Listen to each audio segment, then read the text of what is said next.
Kepler's second law, okay, of planetary motions. Now, you all know what Kepler's laws of planetary motions are. We know, and he has given three laws basically. Okay. Now, the proof that Kepler himself gave, that was more of empirical in nature. But what we'll be doing is we'll be proving only his second law because it can be proved by using the vector valued functions. Okay, the concept of vectors that we have studied, we'll be using that to prove this second law that was given by Kepler. Okay, and you gave the statement in the last class also because we know that the law states that the area swept in equal intervals of times is equal as the planet moves around the elliptical orbit. Okay. But before we actually go on to proving the second law, we need to consider one more concept which is related to polar coordinates. Okay. And once ठीक है, thank you. गरम तो ठीक है. Polar coordinates. I mean, some concept related to polar coordinates is another thing that we need to study.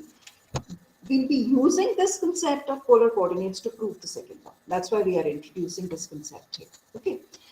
Now, what we'll do here is let us talk of what we call as. Okay, let me draw first. Then maybe things would be more clear. So supposing I have, supposing this is how the motion is taking place. I mean, I've just taken one portion of the path. Okay, I randomly take a point P here. Okay, now I'm in polar system of coordinates. So basically, this is your initial line. Okay, and this is your line theta equal to pi by 2. I take a random point here P, where I say that this P has coordinates r and theta. Okay. Now this distance OP, the pole or the point O, this distance OP is actually your r, and this angle theta measured in anti-clockwise direction, this angle measured in the anti-clockwise direction is theta because we take it to be positive along this direction. Okay. Now what I do is, now see, that means this distance, this vector is the radial vector or the radius vector that we call in the polar system of coordinates. Now anything orthogonal to this radius vector will be this line. Okay. This is your tangent at the point P itself, right? So this is the tangent vector and this is the normal vector. यही बोलते हैं ना हम इसको polar coordinates. Now what I do is I define two unit vectors. Mind you, I'm calling them as unit vectors. That means they just have directions. Their magnitude is 1. I call them as UR, where UR is the unit vector along the radial axis. Along the radial axis. That means my unit vector UR has this direction. Okay, this is your UR. Okay, and I define another unit vector U theta, which is a unit vector along the direction. I'm not calling it the tangential. I'm calling it the along the direction orthogonal to the radial axis. Okay, so basically it is actually a tangential direction only. So if this is the radial axis, this line, then anything orthogonal to the radius axis is this line, along which I take a unit vector and I call that as theta. Is this okay? So I have defined two unit vectors, UR and U theta. One is along the radial axis, one is along the axis or along the direction which is perpendicular, orthogonal to the radius axis. Okay. Now just see, I'll just use the basic concepts of trigonometry here. I take these lines which are parallel to the axis, that is the initial line and the line orthogonal to the initial line. Okay. Now, by knowledge of geometry, if this angle is theta, then this angle is also theta. Okay. That means if I resolve this vector along the ith, see, if I consider this as my x-axis and this as my y-axis, then the unit vector along x-axis is I and the unit vector along y-axis is j. That means I can resolve this vector along the ith and the jth component, so that this direction, this line will be cos theta I and this will be sin theta j. Okay, so basically your UR can be, decomposed as cos theta I plus sin theta j. I can have this direction attached to it. Okay, that depends upon theta. So as the point P moves, what is happening? Your R is also changing, your theta is also changing. So as a result, UR is also changing. Okay. Similarly, if I consider this, I've taken this angle as this is my u theta. Okay, so that means this angle will be theta. Again, I'm using my knowledge of geometry. And now, if I complete the right angle triangle here, then this distance is cos theta j, and this distance will be minus sin theta I. Is this clear? Because now I am in the direction opposite to that of I. Okay, because I'm considering this right angle triangle now. Okay, so this is still in the positive direction of y-axis, so I have cos theta j, but this is in the negative direction, so I have minus sin theta I. So basically, with this, what will happen is that your u theta will get decomposed as minus sin theta I plus cos theta j. Is this clear?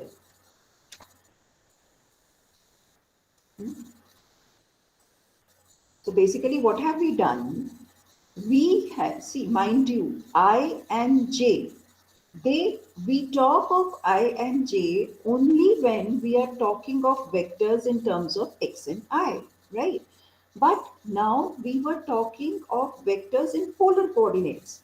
So basically, what have we done? We have in a way written our unit vectors along the radial axis and along a direction perpendicular to the radial axis in terms of Cartesian vectors.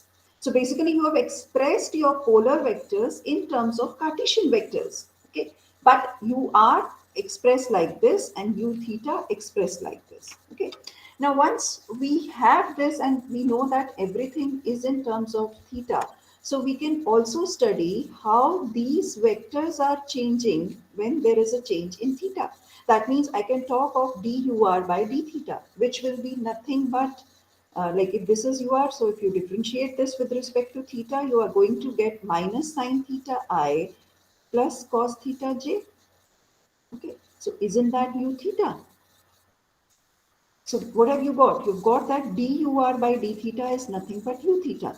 Similarly, I can talk of du theta by d theta. I can differentiate the second equation with respect to theta. What does it become? Minus cos theta I minus sine theta j, which is nothing but minus of ur. Okay, so that means with this expression, I have got basically two results. Number one, that dur by d theta is u theta and du theta by d theta is minus ur. So we can express them in terms of each other in this relation, because this relation we are going to use. Okay. Now say, if I say let R be the position vector of any point, okay, in the Cartesian plane, supposing I'm talking of, or even in terms of polar coordinates if I wish to write it. I'm considering R as my position vector, okay. So if R is the position vector, that means R can be written as the magnitude. I mean, I assume that the magnitude of this vector is nothing but small r. Okay, so that means this is the length, right? So that means my r can be written as the length of that position vector, the radius vector, into the direction attached with the radial axis. And what is the unit vector along the radial axis? UR. So what can I do? That means I can express my position vector in terms of polar unit vectors, which is UR. Okay. Now, what was UR? UR is nothing but cos theta I plus sine theta j. That means your position vectors is nothing but r cos theta I plus r sine theta j. Okay, where we have to be very careful that your small r is nothing but the magnitude of this radius vector. Is it clear? So we are talking now. See, what we are trying to do is, see, so far in the previous classes we studied r as xi plus yj. इसी तरह से पढ़ा था ना, where x was what? X was some function of t, y was some another function of t, where t was time, and this is how the particle was moving. That means we were studying the motion of the particle in the Cartesian plane only. It's just that we had attached direction to that motion. But now what we are doing is we are studying the motion in the polar plane, but we are trying to express that motion in polar plane in terms of Cartesian plane. Okay, so we are having a parallel relationship between the polar system of coordinates and Cartesian system of coordinates. And since in that case we need, because again we are trying to study from the perspective of a vector function, that means we need directions. See, ऐसा नहीं है, हमने पहले भी पढ़ा है. We have sketched polar curves by converting them into Cartesian curves also, and vice versa also. हम क्या करते थे? X is r cos theta, y is r sin theta. तो हम वापस वहीं आ गए ना. Your x is nothing but r cos theta, y is nothing but r sin theta. So that means this way or that way, wherever you go, you are going back to get the same results which you have been using. But now we have obtained this with the help of an additional concept, which we called as the unit vector along the radial axis, which is UR. Okay, so this is how we can define the position vector now R. Now, why I'm saying this is because now we need to study the motions. So when we need to study the motions, we need to study the velocity, we need to study the accelerations also. So basically, if this is my position vector, then V will be my velocity vector. But what is velocity? Velocity is the change of displacement, rate of change of displacement with respect to time. It is not theta now. So it is dr by dt. So basically, this is again going to be nothing but, and your r, that means it is going to be nothing but d by dt of r ur, because your capital R is nothing but r ur. Now see, ur is a vector function, r is a vector function. So we cannot treat either of them as, just scalar quantities. It is a magnitude, fine, but still it is a function of time. We are now differentiating with respect to time. Okay. So if I use the product rule, this is going to be nothing but dr by dt into ur plus r into dur by dt. Is that right? Now, but the only thing that I have is that my ur was a function of theta. And now I am trying to differentiate it with respect to time. That means I can apply my chain rule here, so that this becomes dr by dt into ur plus r into, now I can write this as dur by d theta into d theta by dt. I'm applying the chain rule here now. Okay, but how much was dur by d theta? Dur by d theta was u theta. So that means your velocity is nothing but dr by dt into ur plus r u theta into d theta by dt. Okay, in fact, so that means if I am given the displacement vector, which I write like this in terms of ur, I can express my velocity vector. See, what I am now doing is, we are now in a way expressing, we are now deriving the displacement, the velocity in terms of what? The unit polar vectors, okay, along the radial axis and along the orthogonal axis. See, that means this will be an expression of V in terms of UR and U theta. Otherwise, how do we express V in terms of I and J? Okay, and what is I? A unit vector along the x-axis. What is J? A unit vector along the y-axis. But here, it's like just imagine this, that instead of a fixed system of coordinates, as the particle, see, just go back to the figure that I made.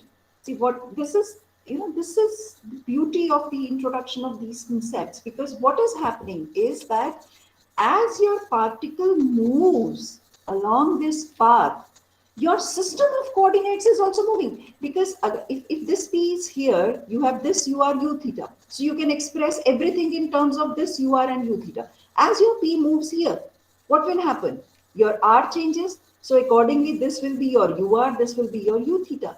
Okay, so that means everything will be expressed in terms of this ur and this u theta. So what is happening is that as the point is moving, as the particle is moving, your system of coordinates is also moving. It is not fixed now. Okay, so what is happening? But because the system of coordinates is also moving, that means ur is moving, u theta is moving. So that means at every stage, we can express our velocity in terms of that coordinate system, that unit vector ur, that unit vector u theta. So what happens is that instead of a fixed i's and j's, the moment we do this, certain equations become much more easier to compute. That's why I said we'll be using this concept to prove Kepler's second law, because we will be using the vector form of equations to prove that law. Otherwise, it's empirical. So that means if I use simple ijk notions to prove it, it becomes tedious and difficult to prove. So we introduce this concept. So just imagine your ur is similar to something as I, your u theta is similar to something as j, but they are different because ur is dependent on what? Small r. What is small r? The radial distance between the pole and the point.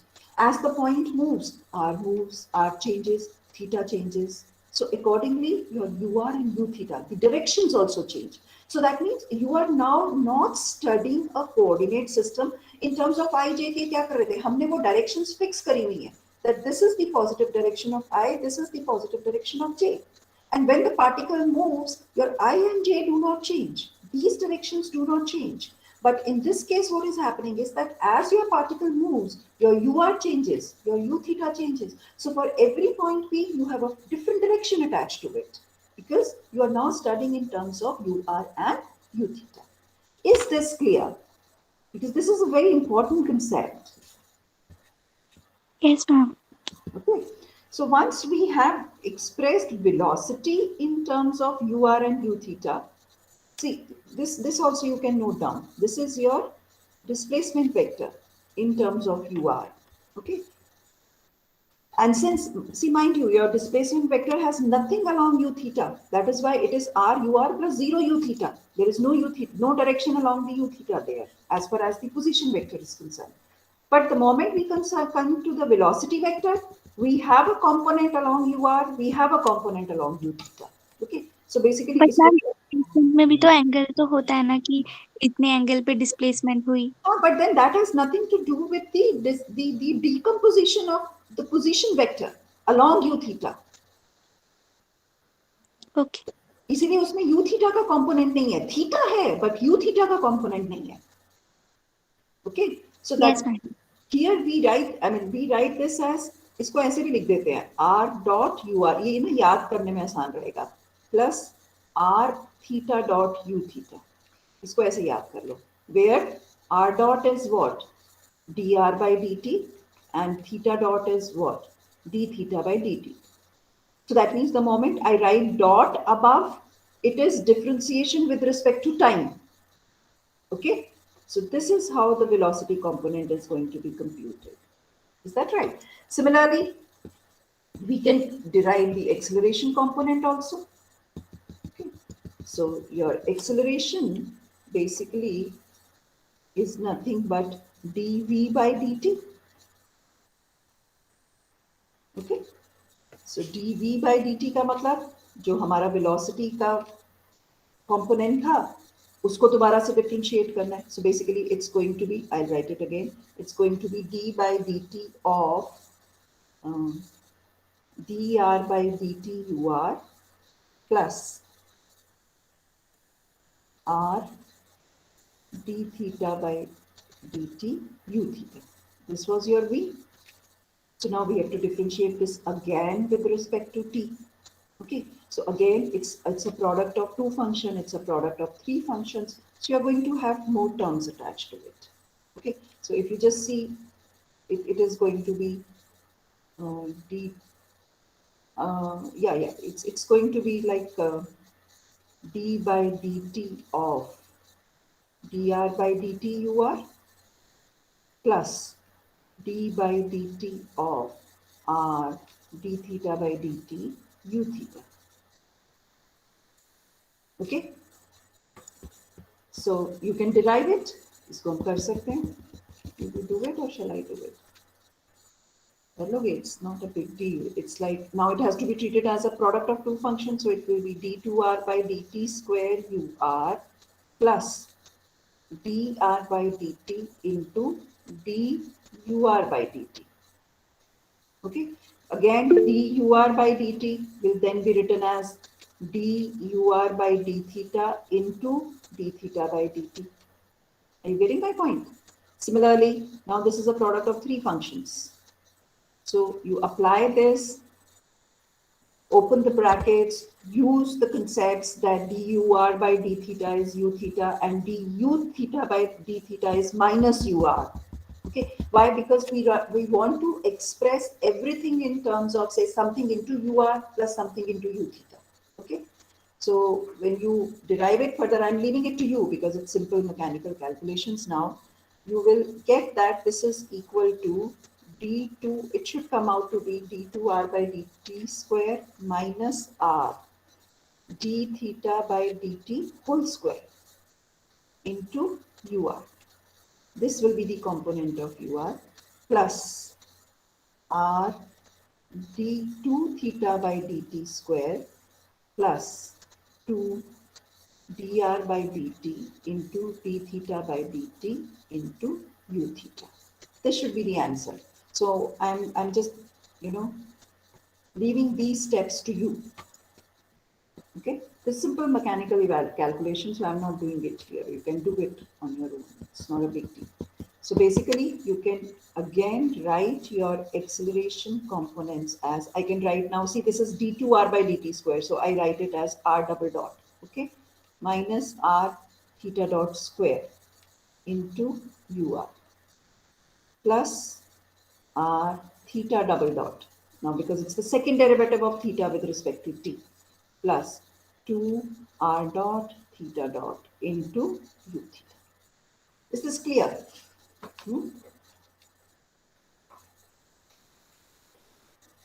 Okay, like for example, say supposing you are given the motion of a particle moving in such a manner that your r is sine theta and theta is 2t. Okay, this is, I think, let me see, this is some question from your exercise. I don't remember which one, but some question from your exercise. Maybe the 11th one or something. Let me check. Yeah, it's the 11th question of 10.3. Okay. Ma'am ये chapter entrance से करना है? No, this is from straws, I think. Okay ma'am. ये तो हम पूरा straws से ही कर रहे हैं ना. Vector valued functions तो straws का ही है. Now that means I can write my r as sine 2t because my theta is 2t. Okay. Now my question is to find the velocity and the acceleration components in terms of ur and u theta. Okay, so for this you will have to remember those formulae. Okay, so velocity is what? R dot ur plus r theta dot u theta. ये ना हमारा velocity component. What do you mean by r dot? R dot is nothing but dr by dt. So that is why I expressed r in terms of t. Okay, so your velocity component will be what? 2 cos 2t r dot into ur plus r. What is r? Sine 2t into theta. Theta dot. What is theta dot? D theta by dt. What is that? 2 into u theta. This will be your velocity component. Similarly, you can find the acceleration component by using the above formula. Okay, what is that? R double dot, इसको याद ही कर लो, R double dot minus R theta dot square into UR plus R theta double dot plus 2R dot theta dot into U theta. So if R dot is 2 cos 2t, you can find R double dot, you can find theta double dot, and then substitute here. You will get the acceleration components. Ma'am हम direct formula use कर सकते हैं ना, derive तो नहीं करना question में? No, no, unless and until the problem says that they derive it. But sometimes, like the 10th problem, sometimes what happens is it could be given like this, or the 9th problem, yeah. What is happening? It is given x is sine t and y is cos t. Now find the velocity and the acceleration components in terms of ur and u theta. Okay. Now nothing is given in terms of, I mean, I don't even know what my small r is. I don't even know what my theta is. Okay. But to find v and a, we need ur and u theta. We need everything we need in terms of small r and small theta. Okay. So for this, we'll use the concept where, see, this is the best part. We can always switch from polar system of coordinates to Cartesian, from Cartesian to polar at any time. So see, if my x is sine t, y is cos t, I can write my rt as sine t I plus cos t j. यही होगा ना position vector. Yes ma'am. And what did I say? Your r, small r, is nothing but the magnitude of this position vector. जिसको हम normally बोलते हैं, mod बोल दो, कुछ भी बोल दो. And how do you find the magnitude of a vector? Under root of sine square t plus cos square t. यही होता है ना? Yes, ma'am. What is that? 1. So that means for this curve, definitely my small r is 1. And if you are given x and y, we know that theta is such that tan theta is y by x. So that means what is theta? Tan inverse y by x. This is from our knowledge of polar curves, polar coordinate system. That r is the position vector, okay, which is expressed as xi plus yj. यही होता है ना? If r is xi plus yj, then tan theta is y by x. So what will be this? Theta will be tan inverse of y by x, which is nothing but tan inverse of what?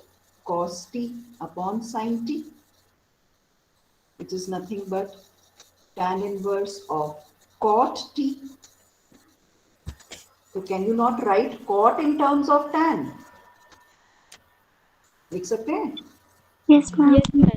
क्या होगा? So that will be tan inverse of tan of something. Yes, ma'am.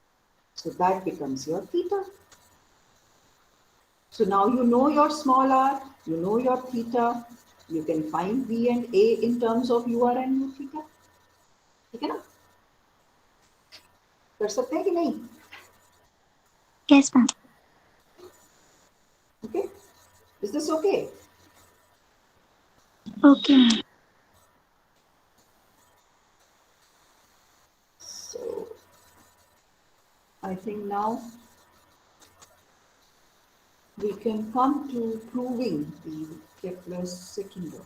Then you can go through this, I mean, the examples given, and of course the exercise problems that you have to do. Then it's theorem 10.5 where we have to prove the Kepler's second law. But yeah, exercise 10.3 you will be able to do now.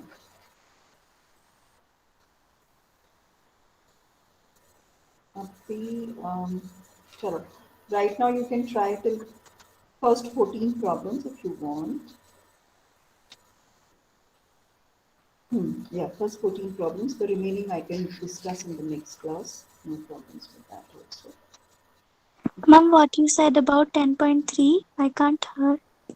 First 14 problems you try, and then I can do the others later on. Okay?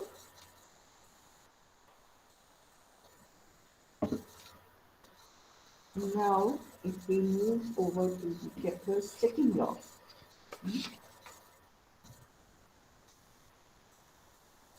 okay, let's do this. We'll ma'am prove it. Hanji, ma'am आज ही बता दीजिए 10.2 में कितनी करनी है क्या क्या बेटा क्या बोल रहे हो? फिर से बोलो. 10.2 में कितनी क्वेश्चन करनी है अभी बेटा मेरे पास 10.2 खुली हुई नहीं है, मैं बता नहीं सकती. इसलिए पहले बोली कि खुली हुई होती तो बता देती. बाद में बताती हूँ, ठीक है. इसे यस मैम 10.2 लास्ट कितनी करनी है? All the problems of 10.2. Okay ma'am Okay. Now we come to Kepler's second law. Okay. Now I'll write the statement first and then we'll prove. Okay. It says that the radius vector, like you can write down the statement yourself also. The radius vector from the sun to the planet in its orbit sweeps out equal areas in equal intervals of time.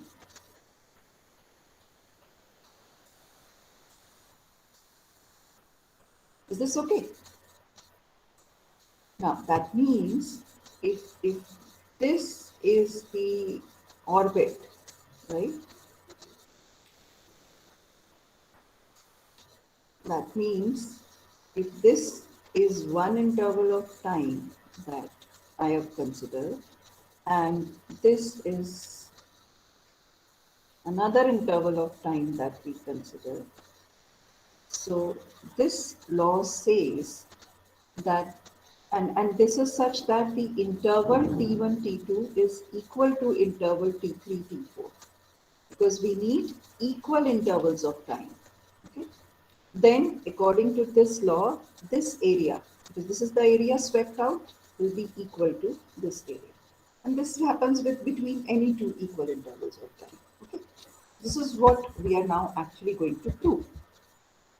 Okay, but again, no proof is complete without we mention the assumptions. Okay, and we assume that the only force acting on the planet is the gravitational attraction of the sun. Is that okay? This is what we are assuming. फर्क है ना small g और capital G में? Yes, ma'am. Yes ma'am ठीक है ना? So now I'm going back to your knowledge of physics, जो तुम्हें मेरे से ज़्यादा आती है, right? So we are now talking of the gravitational attraction of the sun. So this is the only force which is acting. This is the assumption. Okay. So for this, again, I will not go into how this was derived, but probably you know that the force of attraction, this F is actually nothing but the force of attraction, and this is given by an just a minute, girls. Just give me 1 minute. I'll be back.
Hanji, I'm back.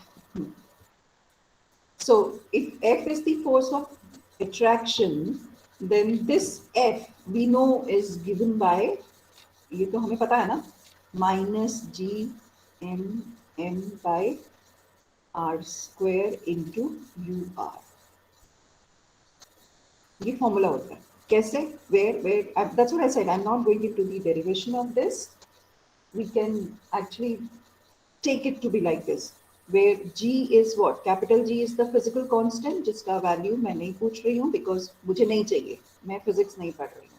So for me, it is just a constant because when we integrate, its integral is going to be 0. So I don't know, I don't need the value. Okay.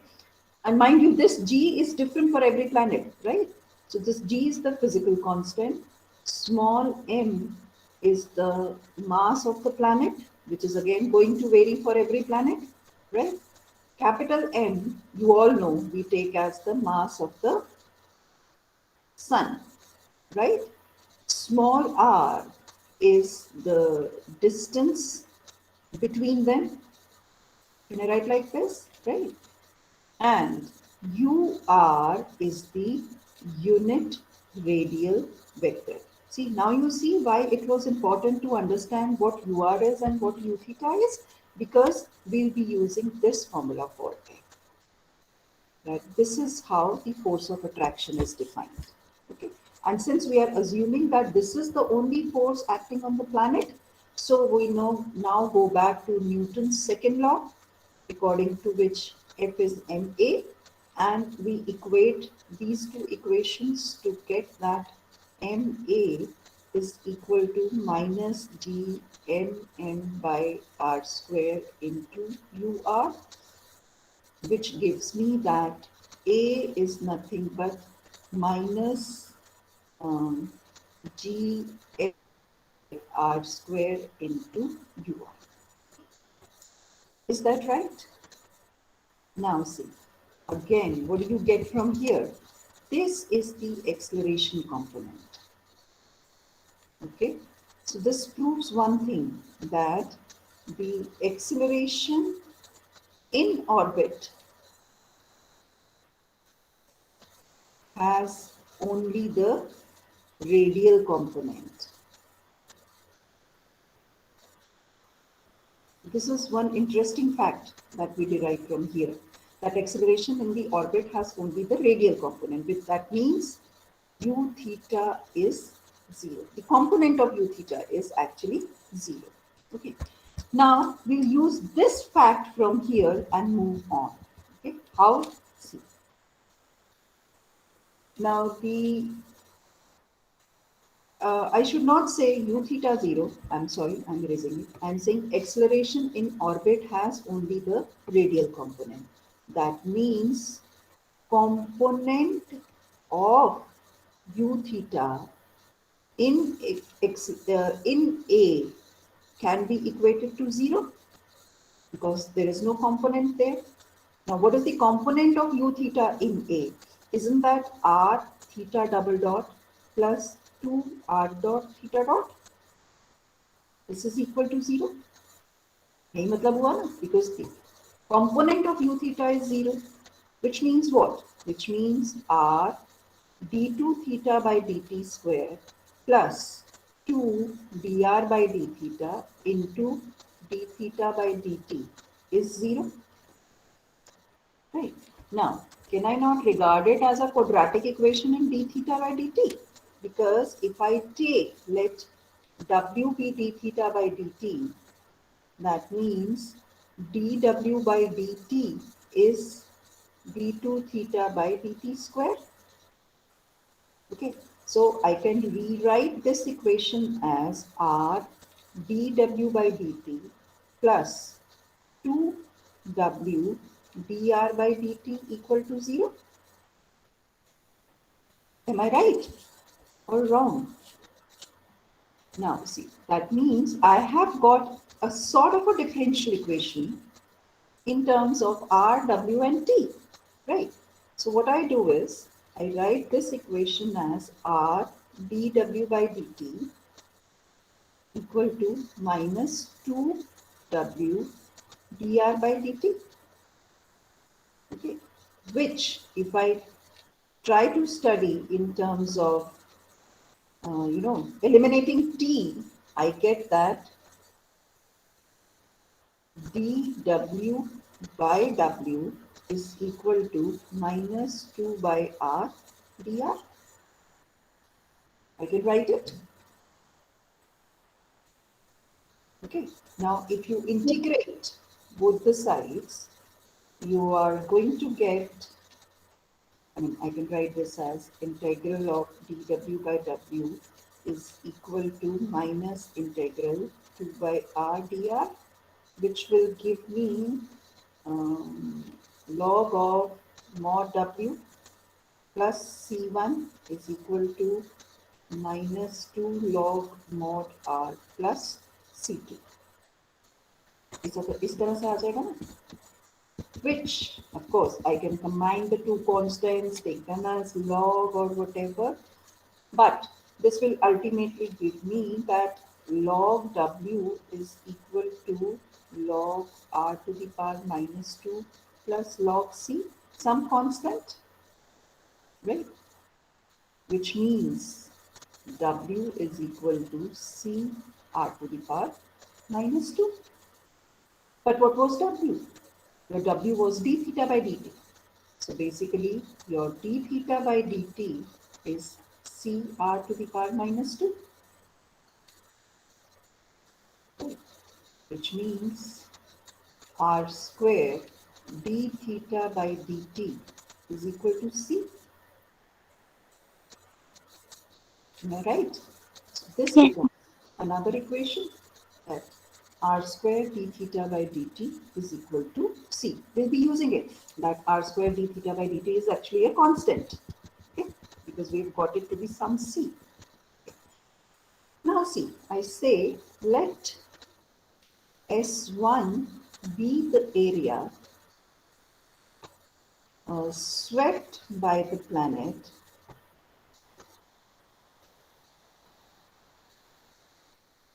in the time interval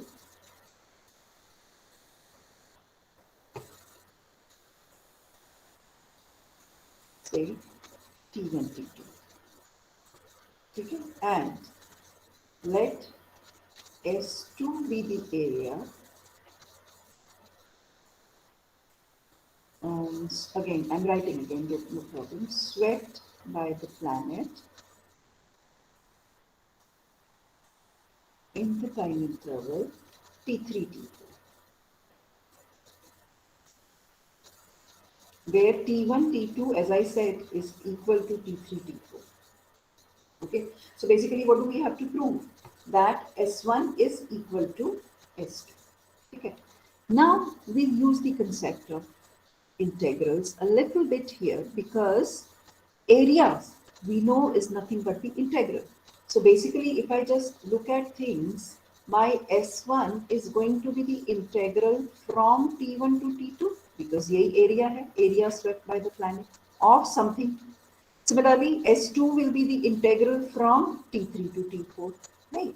So basically, if we are able to prove that S1 and S2 are nothing but functions in terms of only T1, T2 and T3, T4. And since T1, T2 is equal to T3, T4, S1 will be equal to S2. Okay. The only question mark now left here is that what is to be integrated? Because when I'm talking of an area, I have to consider the function here. Which function do I integrate from T1 to T2? अब इसके लिए थोड़ा सा मैं इधर I'll do a little bit of rough work here because we need to understand this.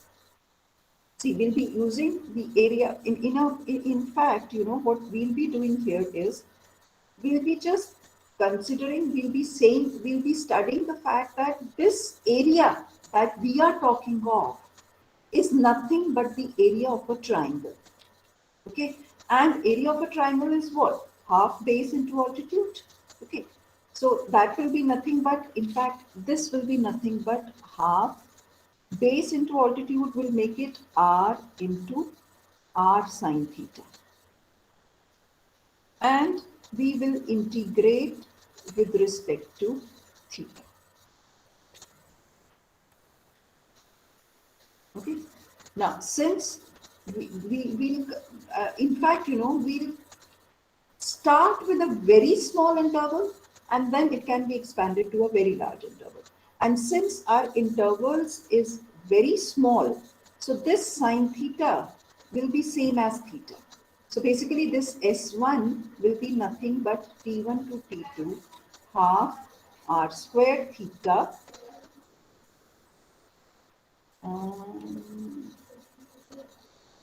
d theta.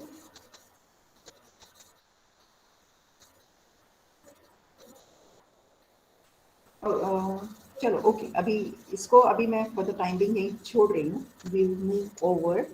It should be actually half r square d theta. यही आएगा यहाँ पे. हाउ? आई जस्ट एक बार इसको समझ लेते हैं पहले. And then maybe, you know, things will be more clear. See, I'll just consider one interval. इसी तरह से था ना हमारा. So supposing this was the case. So here was my sun. If this was T1, or say this, we consider this, right? Now, say supposing this is at when t is T2. This was T2, supposing. Okay. So basically everything here, when we compute, like it will be even theta at T2. Okay, so it will be some function theta at T2, and theta is also measured at theta equal to T2 basically. So if I just consider this theta, then this theta is nothing but theta measured at T2. Okay. Similarly, this theta will be theta measured at T1. Okay, it's going to be something like that, right? So basically what is happening is that if you decompose this theta, then this is the base somewhere. If this is so small, then this base is almost as good as r, and the altitude is almost as good as this perpendicular, which is nothing but r sine theta. Okay, so basically because your theta is so small, so we can write it as half r into r sine theta. Okay.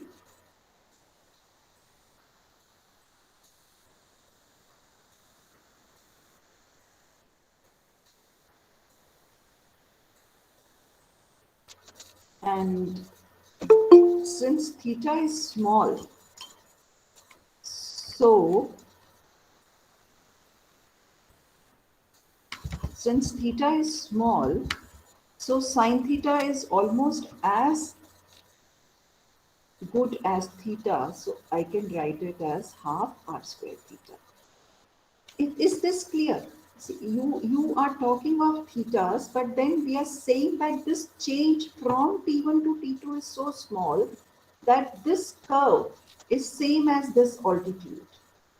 Okay, it becomes a right angle triangle kind of a thing, where this angle is theta. And therefore, we can take the base to be r and altitude to be r sine theta.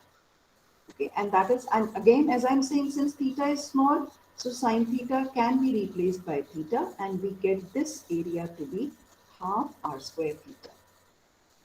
Okay, and half r square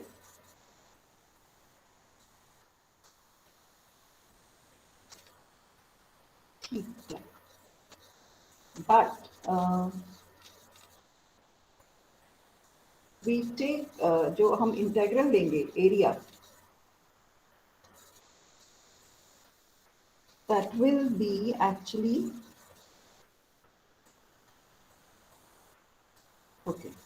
Now one more thing here, I'm sorry I'm taking time because I'm trying to just gauge how do I explain this. In fact, you know what happens is that we are now, see, we are saying that this, एक बारी मैं फिर से बना देती हूँ, ठीक है? It's like this is T1, this is T2, right? Now this area is being swept, right? And how is this area being swept? As this radial line UR moves, right? So as you are moving in this direction, this line is sweeping some area. Right? We are talking of that area only, right? But as this line is moving, as this radial vector is moving, we are not just sweeping out area, we are in fact also calculating the sweeping out of area at a particular rate this is happening. So we are not exactly interested in A, we are also interested in dA by dt, the rate at which this area is being swept. So what we are doing is we are computing the rate at which this area is being swept. We are in a way integrating it from T1 to T2 dt. So it's not just this. So basically this is going to give my S1, not the area, but the rate at which that area is being swept out. And that is nothing but dA by dt. What you have got from here is your A, mind you. We are interested in finding dA by dt as well. So what we do here is that we do not integrate half r square theta. So what we get out of here is that your S1 is from T1 to T2 half r square d theta by dt dt. You are going to get this as your S1. Okay, but r square d theta by dt was what? Some constant, we just proved. So it's like T1 to T2 c dt, which is nothing but half c into T2 minus T1, because it was constant. Okay, similarly S2 will be the same thing but from T3 to T4. So S2 will be T3 to T4 half r square d theta by dt into dt, and therefore this will be equal to half c T3 T4 minus T3, because T2 minus T1 is equal to T4 minus T3, therefore we can conclude that my S1 will be equal to S2. Okay.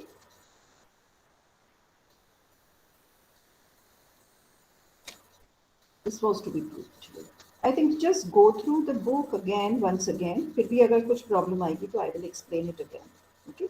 So, but what we have to just understand is that what we are calculating area is T1 to T2 dA by dt dt. We are just computing this. Okay. And dA by dt is nothing but half r square d theta by dt dt. We are computing this. This only has to be remembered. Okay. And because it is the integral is free from r and theta because it is a constant, therefore we can prove that the two areas are equal. Is this okay?